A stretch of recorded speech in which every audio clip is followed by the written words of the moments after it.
कार्य के अंतर्गत हमारे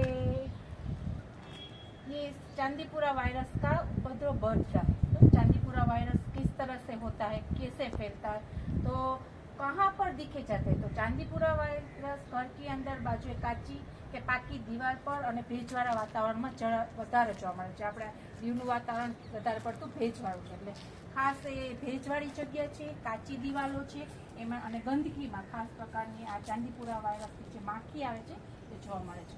સેન્ટ ફ્લાય તેની ઉત્પત્તિ માટે ઈંડા મૂકે છે, તેમાંથી મચ્છરની જેમ ઈયળો અને તેમાંથી પુખ્ત માખી બને છે, અને આ સેન્ટ ફ્લાય નરી આંખે જોઈ શકાય છે। આપણે માખી જેવી જોઈએ પણ થોડીક વ્હાઇટ પડતી હોય છે।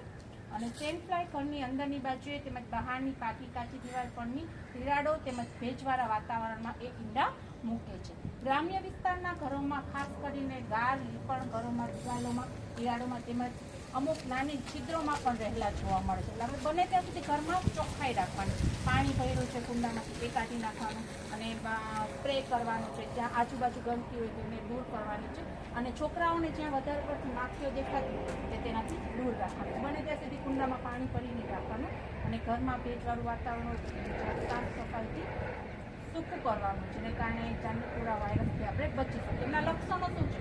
તો તમને ખેંચ આવે છે, તાવ આવે છે, અને જ્યાં તે કરડે તે એકદમ લાલ લાલ કલરના ડોટ્સ થઈ જાય છે।